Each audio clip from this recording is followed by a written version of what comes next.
Setelah vakum sejak awal tahun 2019, janda dari kembaran Mimin Song Joong Ki ini akhirnya comeback juga dalam drama terbaru Now We Are Breaking Up. Dan kali ini dia menjadi lawan bermain dari Bujang yang wajahnya pendiam seperti mantannya, yakni Jang Ki-young. Nah, dalam drama ini ia berperan sebagai wanita karir bernama Ha Young-un yang bekerja sebagai kepala desainer, sedangkan Jang Ki-young sendiri berperan sebagai Mr. J yang bekerja sebagai fotografer profesional kelas atas yang hanya bekerja dengan perusahaan-perusahaan kelas atas saja. Lalu setelah menonton episode 1 dan 2 ini, first impression Mimin pada drama ini yakni langsung merasa bosan. Nah, bosan ini di episode satunya ya, karena Mimin menganggap intriknya kurang menggugah penonton. Tapi semua anggapan Mimin tersebut berubah ketika di episode 2 permasalahannya mulai dikeluarkan. Dan permasalahan ini sangatlah menarik ya. Nah, sedikit bocoran aja nih sebelum kita mengulas sinopsisnya. Kalau masalah tersebut adalah ternyata Ha Young-un yang dicintai oleh Mr. J kemungkinan adalah mantan kekasih dari kakaknya sendiri. Gimana? Menarik bukan? Oke, sebelum kita masuk ke pembahasan episode 1 dan 2 ini yang penuh adegan panasnya, bantu channel Mimin ini dengan cara menekan tombol subscribe-nya ya, agar Mimin tetap semangat memberikan konten-konten menarik untuk kalian semua. Gomawo! Awal drama ini dibuka dengan perkataan Nona Ha yang penuh dengan makna. Ia mengatakan kalau semua tren di dunia ini akan berubah sesuai dengan perkembangan zaman. Tapi pada akhirnya hanya ada satu hal yang tidak pernah berubah, yakni bahwa tidak ada yang abadi. Nah, maksud perkataan ini nantinya berhubungan dengan kisah dirinya yang kehilangan hasrat cintanya karena terjebak dengan kepergian mantan kekasihnya. Karena hidupnya yang hampa tersebut, ia hanya menikmati malam-malam bersama pria yang ia anggap sebagai fana saja. Atau bahasa Mbak Melindanya yakni cinta satu malam, habis itu kelar. Nah, seperti apa yang ia lakukan kali ini di mana ia tidur dengan seorang pria, tapi saat pria tersebut ingin tahu tentang dirinya, dia malah menolak memberitahukannya.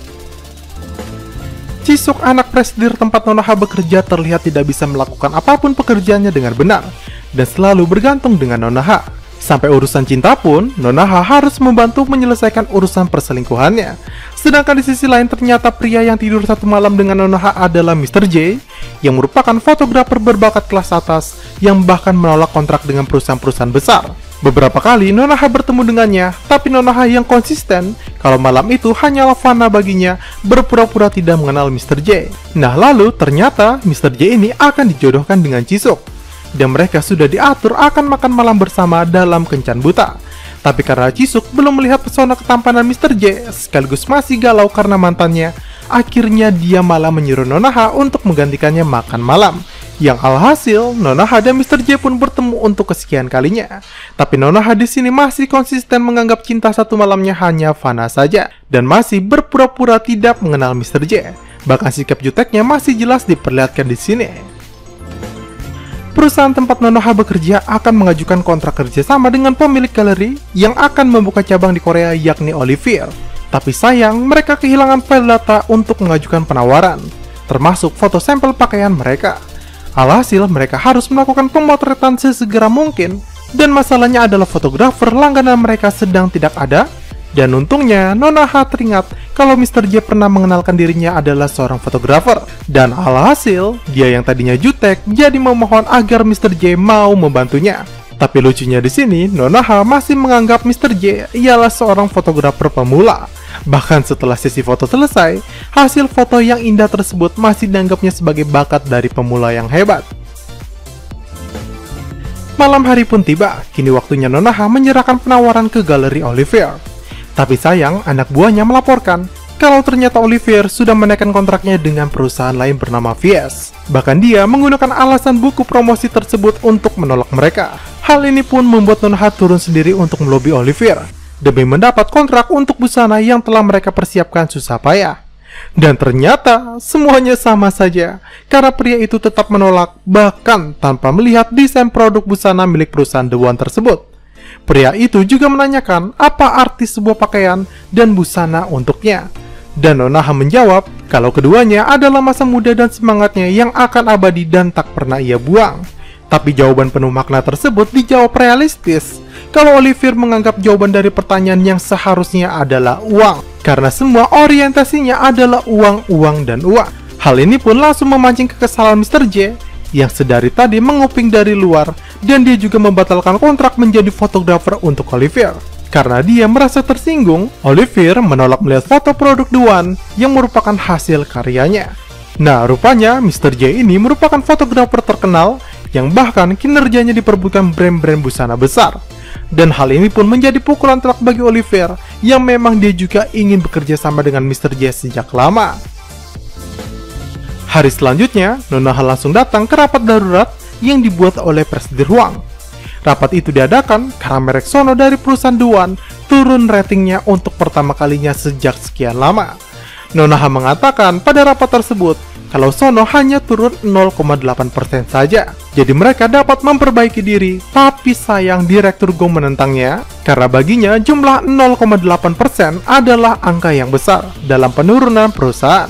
Belum lagi, ia juga menyalahkan Nonoha yang melakukan tugas Jisuk melobi Oliver namun gagal. Yang padahal hal tersebut dilakukan karena kinerja Jisuk yang memang tidak dapat diandalkan dan harus mengandalkan Nonoha. Terlebih lagi mereka kalah akibat suap 3 kali lipat dari tender lainnya, bukan karena permasalahan produk mereka. Namun di sini Nonoha memiliki ide untuk mendongkrak kembali Sono selain melalui galerinya Oliver, yakni menggunakan jasa influencer besar. Dan pernyataan ini pun membuat Direktur Go menjadi terdiam. Sedangkan saat acara selesai, Nonoha yang berbicara empat mata dengan Presiden Huang mendapat teguran. Rupanya selama ini dia sudah tahu kalau anaknya selalu mengandalkan Nonoha dan tidak pernah mengambil inisiatif sendiri dalam pekerjaannya.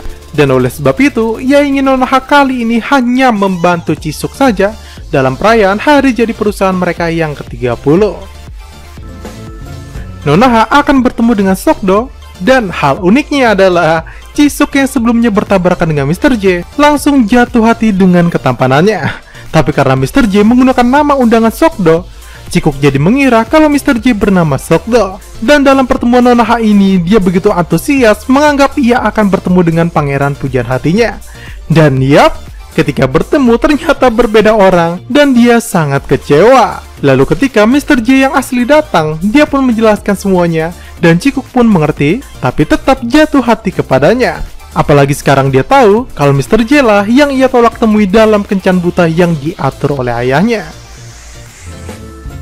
Setelah itu, Mr. J pergi menemui ibunya, dan kita diberikan sumber konflik pertama di drama ini, yakni ternyata Mr. J memiliki seorang kakak, dan kakaknya telah meninggal dunia, di mana Mr. J ini menyalahkan ibunya, dan sepertinya penyebabnya akibat ibunya tidak merestui hubungan kakaknya dengan kekasihnya. Nah, almarhum kakaknya inilah yang nantinya akan menjadi penghubung setiap karakter utama di drama ini. Kemudian kita balik lagi ke Sono, di mana Sokdo dan anak buah Nonoha dibuat kesal oleh Yerin, sang influencer utama mereka.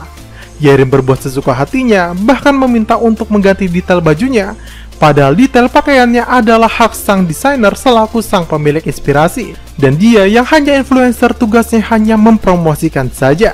Tapi sayang dia yang begitu angkuh dan merasa perfeksionis, menolak memakai asal detailnya bisa diubah. Bahkan pakaian yang dibuat dengan susah payah tersebut malah dilempar ke lantai begitu saja tanpa berpikir jari payah yang membuatnya. Hal ini membuat semua orang kesal, tapi untunglah Nonoha datang meminta stafnya untuk bersabar. Dan mereka akhirnya memutuskan untuk mengganti influencer dengan selebritas lain. Dengan susah payah mereka mencari selebritas lain, tapi sayang semuanya tengah sibuk dan tidak bisa mengambil job secara dadakan. Sampai akhirnya Nonoha memutuskan untuk memakai jasa artis yang benar-benar papan atas bernama Shin Yojong. Walau ia tahu kemungkinan diterimanya begitu kecil. Tapi Mr. J mendengar hal itu dari luar dan dia pun membantu secara diam-diam. Lalu ketika acara tiba, semua orang menjadi terdiam dan tercengang karena ternyata Shin Yojong menghadiri acara mereka yang ternyata usut punya usut. Yojong adalah teman dekat dari Mr. J dan Mr. J lah yang memohon kepadanya agar datang ke acara The One. Nah, tapi ada hal aneh di sini. Ketika dalam acara tersebut, Yojong selalu memperhatikan Nonoha dan dia menelpon Mr. J memberitahukan agar dia tidak mendekati Nonoha karena Mr. J tidak tahu siapa sebenarnya Nonoha. Kemudian hari berikutnya Mr. J yang sudah melakukan salam perpisahan dengan berciuman dengan Nonoha malah kembali datang menjadi fotografer produknya. Rupanya dia datang karena ingin memastikan sendiri alasan mengapa Yojong melarangnya mengenal Nonoha. Dan Mr. J pun bertanya, apakah kau mengenal Yoon Suwon? Dan Nonoha berkata dalam hati kalau dia sudah lama tidak mendengar nama itu dan dia sangat ingin melupakannya karena Suwon selalu membekas di pikiran dan hatinya. Nah, yang ada di pikiran Mimin sekarang ialah bagaimana jika skenarionya Nonoha adalah mantan kekasih dari kakaknya Mr. J tersebut dan Suwon meninggal karena tak mendapat restu dari ibunya. Dan mungkin saja meninggalnya Suwon adalah penyebab Nonoha sampai sekarang kehilangan gairah dalam hubungannya dengan pria manapun. Menarik bukan? Kita bahas nanti ya, sekaligus kita bahas previewnya di video yang lain. Oke, sebelum menutup video ini, jangan lupa untuk menekan tombol like, subscribe, dan nyalakan tombol lonceng notifikasinya agar kalian selalu mendapat info menarik dari channel Mimin ini. Saya Mimin Cara pamit, see you sahabat Mincapedia.